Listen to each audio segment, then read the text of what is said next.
جان بوئن گیسی، سیاستمدار، رستوراندار، دلغک، پدوفیل، قاتل و یا شاید فکر میکنی که یه قاتل زنجیره‌ای چه شکلی میتونه باشه. احتمالاً تصویری از یک مرد ترسناک و مشکوک در ذهنتون میاد که از پشت بوت‌ها بیرون میپره، اما حقیقت خیلی ترسناک‌تره. بعضی از خطرناکترین قاتلای تاریخ همون آدمایی بودن که شما هر روز از کنارشون رد میشدید و حتی باهاشون سلام علیک میکردید. جان بوئن گیسی یکی از این آدما بود. مردی که همسایه‌هاش براش برف پارو میکردن، مردی که برای بچه‌های محل لباس دلغک میپوشید و اونا رو میخندید، مردی که با بانوی اول آمریکا عکس گرفته بود و در حزب دموکرات فعالیت میکرد. اما زیر این نقاب دوست داشتنی یکی از شیطانی ترین قاتلان زنجیره‌ای تاریخ آمریکا پنهان بود. مردی که 33 جوان رو به شکل وحشیانه‌ای کشت و جسداشون رو زیر خونش دفن کرد. داستان جان بوئن گیسی نشون میده که چطور یک انسان میتونه دو زندگی کاملا متضاد داشته باشه. چطور میتونه روزا لبخند بزنه و شبا قتل کنه. چطور میتونه برای بچه‌ها دلغک بازی کنه و همزمان بچه‌های دیگر رو شکنجه کنه. اما سوال اصلی اینه: آیا جان یک قاتل متولد شده بود یا شرایط زندگی اون رو به این هیولا تبدیل کرد؟ جان بوئن در 17 مارس 1942 در شیکاگو به دنیا اومد. پدرش جان استنلی یک کارگر کارخونه بود که الکلی بود و مادرش ماریون یه زن خانه‌دار مهربون. پدر جان آدم سختگیری بود که همیشه میخواست پسرش مثل خودش باشه، یه مرد واقعی که ورزش کنه، ماهیگیری بره و کارهای مردونه انجام بده. اما جان کوچولو اصلا اینجور نبود. جان بچه چاقی بود که بیشتر دوست داشت با مادر و خواهرش وقت بگذرونه. اون ترجیح میداد گل بکاره، آشپزی کنه و کارهایی که اون زمان زنونه محسوب میشد انجام بده. این موضوع پدرش رو خیلی عصبانی میکرد. اون مدام جان رو دخترنما صدا میکرد و بهش میگفت که آرزو داره پسرش مرده باشه تا اینکه همجنسگرا باشه.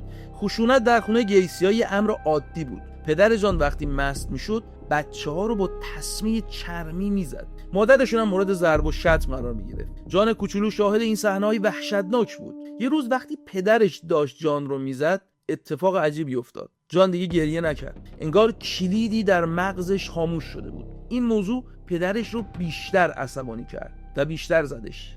در 11 سالگی یه تاب به سر جان برخورد کرد و دچار یه سری از غش‌های مرموز شد. پدرش متهمش کرد که داره تظاهر میکنه. در 16 سالگی به خاطر مشکل قلبی مجبور شد دارو بخوره. این یعنی اون هیچ وقت نمیتونست ورزشکار بشه. جان تو مدرسه هم موفق نبود. اون از مدرسه‌ای به مدرسه دیگه‌ای میرفت و مدام شکست میخورد. اما یه چیزی داشت که توش خیلی خوب بود: دروغ گفتن و خودش رو از دردسر درآوردن. در 20 سالگی جان تصمیم گرفت از شیکاگو فرار کنه. اون به لاس وگاس رفت و کاری در یک مرده شورخونه پیدا کرد.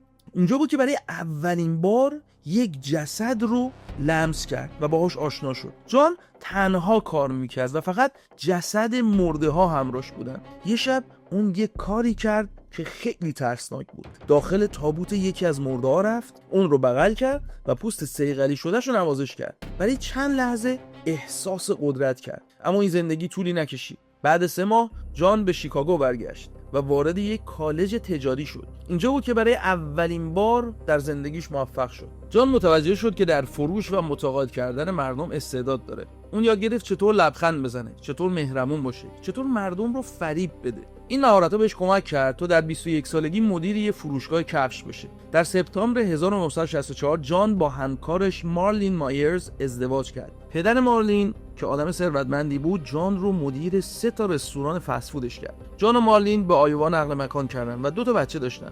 ظاهرا همه چیز عالی بود. جان حالا یه مرد خانواده، یه تاجر موفق و یک عضو محبوب جامعه بود. اون در سازمان‌های سیاسی و تجاری فعالیت می‌کرد و به عنوان یه شهروند نمونه شناخته می‌شد. اما اینا همش فقط یه نقاب بود. پشت این نمای محترم جان شروع به آزار جنسی نوجوانا کرده بود. اون پسرای جوان رو به خونش دعوت می‌کرد و بهشون فیلم‌های مستهجن نشون میداد و بعد بهشون تجاوز می‌کرد. در 1967 جان پسر 16 ساله‌ای به نام جان تالی رو به خونش کشوند. اونا فیلم مستهجن دیدن، الکل خوردن و بیلیارد بازی کردن. بعد ناگهان جان با چاقو تالی رو تهدید کرد، دستبند بهش زد و شروع کرد به خفه کردنش. اما تالی زنده موند و ماجرا رو گزارش داد. جان دستگیر شد و به 10 سال زندان محکوم شد. جان به زندان آناموسا فرستاده شد، یه زندان سخت با دیوارای بلند و نگهبانای مسلح. اونجا با زندانی به نام ری کورنل لوس شد. جان برای همه میگفت که به خاطر نشوندن فیلمای مستهجن به نوجوانا زندانیه، نه به خاطر تجاوز. اون حقیقت رو پنهان کرد تا کشته نشه. در زندان جان همون رفتار جاه طلبانه‌اش رو نشون داد. اون آشپز اصلی زندان شد و موقعیت مهمی پیدا کرد. اما دوستش ری یک بار جنبه واقعی جان رو دید. وقتی زندانی همجنسگرا با جان شوخی کرد، جان مثل یه هیولا بهش حمله کرد. ری بعدا گفت برای یه لحظه فکر کنم همون چیزی رو دیدم که قربانیای جان در آخرین لحظات زندگیشون می‌دیدن.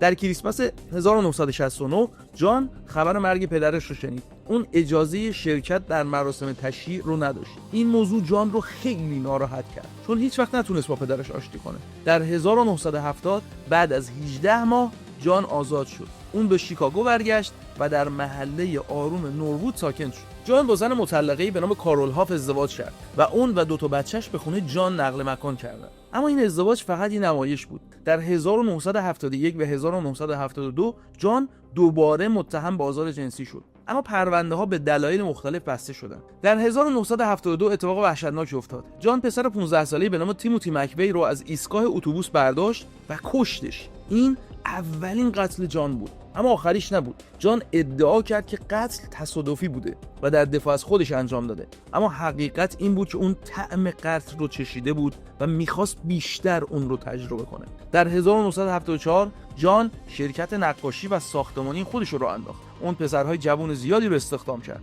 این پسرها جان رو میشناختن. اون آدم مهم و ثروتمندی بود که ماشین گرون داشت و حقوق خوبی میداد، اما این فقط یه دام بود. در اوایل دهه 70 جان شروع به برگزاری مهمانی‌های بزرگ برای همسایه‌هاش کرد. اون لباس دلغک میپوشید و برای بچه‌ها نمایش میداد. اسم شخصیت دلغکش پوگو بود. همسایه‌ها جان رو دوست داشتن. اون برای سالمندا برف بارون میکرد، در فعالیت خیریه شرکت میکرد و حتی با بانوی اول آمریکا روزالین کارتر عکس گرفته بود. اما شبا جان تبدیل به یه شکارچی میشد. اون خیابونای شیکاگو رو میگشت و دنبال پسرای جوان میگشت. اونا رو به خونه میبرد، شکنجه میکرد و میکشت. روش جان ساده اما وحشیانه بود. اون به قربانیاش میگفت که یه ترفند جادویی بلده. اون دستان بهشون میزد و میگفت سعی کنن از اون در بیان. وقتی متوجه میشدن که نمیتونن، که دیگه خیلی دیر شده بود. جان بعدن تناب دور گردنشون مینداخت و کم کم محکم میکرد این تنابو. اون این کار رو ترفند تناب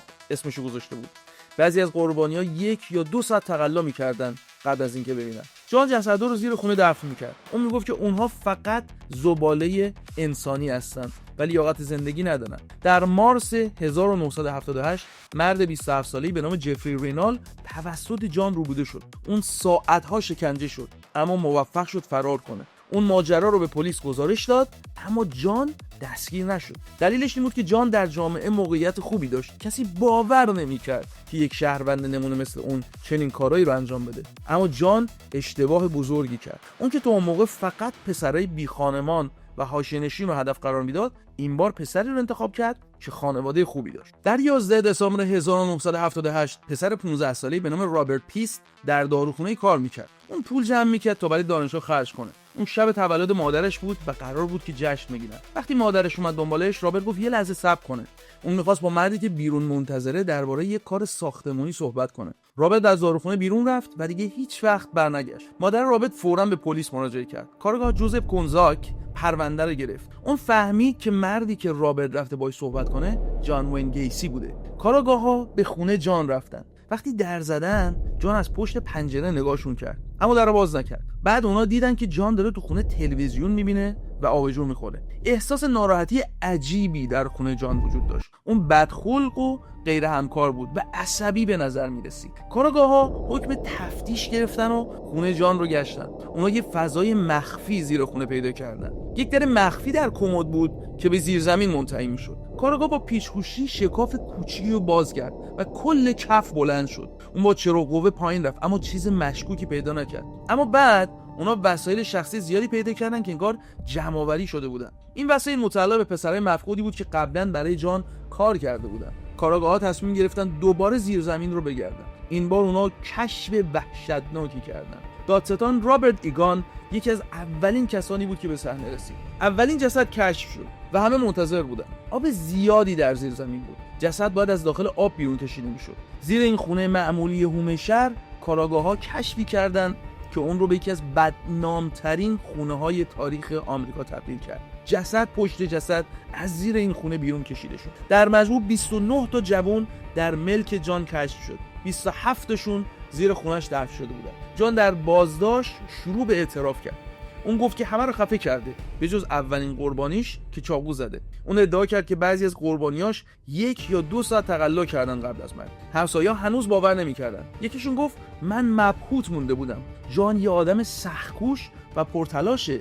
این آدمیه که انگار همه ارزش‌های اجتماعی آمریکا رو متوسط رو به بالا داره. من اصلا انتظارش این چیزی رو نداشتم. اما رابرت پیست بین جسدهای زیر خونه نبود. سرانجام در آوریل 1979 معلوم شد که جان اون رو همون شب که رو بوده کشته و چون جای دیگه زیر خونه نداشته جسدش رو از پل به داخل رودخونه انداخته. در 6 فوریه 1980 جان وین گیسی 37 ساله برای قتل 33 تا جوان محاکمه شد. وکلای مدافعش ادعا کردن که اون دیوونه است و نمیتونه کاراشو کنترل کنه. اما دادستان ویلیام کانکل مطمئن بود که میتونه ثابت کنه جان کاملا عاقل بوده و میدونسته داره چه کار میکنه. جان در کتاب مقدس خانوادگیش قسمت‌هایی رو خط کشیده بود که درباره گناه و مجازات بود. اون همچنین کتاب قوانین ایلینویز رو داشت و بخشای مربوط به جرائم جنسی رو علاوه زده بود. دادستان گفت اون دقیقاً میدونسته داره چه کار میکنه و حتی میدونست عواقبش چیه. اون هیچ وقت پشیمونی نشون نداد، هیچ وقت احساسات نشون نداد.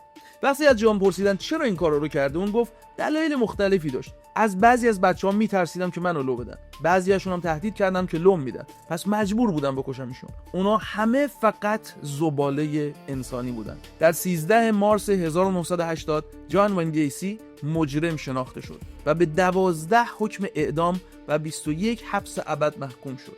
جان 14 سال در زندان مرگ گذروند. در این مدت اون شروع به نقاشی کرد. بیشتر نقاشی‌هاش تصاویر ترسناکی از دلقک‌ها بود. در 10 می 1994 جان وین گیسی اعدام شد. آخرین غذاش میگوی سرخ شده، توت فرنگی و یه سطل مرغ سوخاری KFC با سیب زمینی بود. وقتی اون رو برای اعدام آماده می‌کردن، ازش پرسیدن آیا حرف آخری داری که بزنی؟